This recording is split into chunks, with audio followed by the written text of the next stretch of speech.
ជាតិនេះខ្ញុំសូមស្មាលីស្រីណាដែលពីអើលេវខ្នង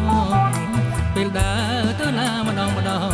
ហៅឲ្យរៀមបងដាក់លេវខ្នងឲ្យស្រី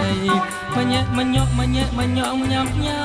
ញស្លៀកសូមពុតវែងហើយដើរអូសដីខ្សែក្រវ៉ាត់ពប៉ុនបាត់ដៃខ្សែក្រវ៉ាត់ពប៉ុនបាត់ដៃមកទេវិល័យហួងសម័យនិយម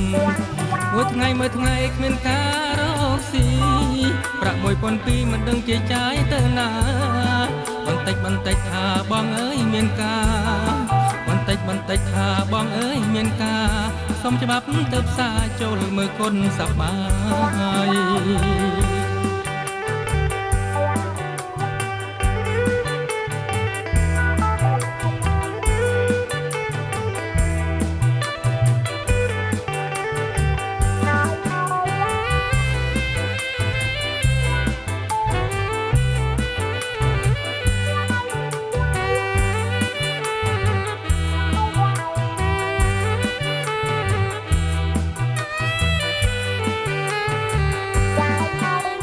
នេះខ្ញុំសូមស្មាលីស្រីណាដែលពីអើលេវខ្នងពេលចេញទៅណាម្ដងហៅឲ្យរៀមបងដាក់លេវខ្នងឲ្យស្រីមញ៉មញក់មញ៉មញក់ញ៉ាំញ៉ាញស្លៀកសំពត់វែងហើយណែអូសដី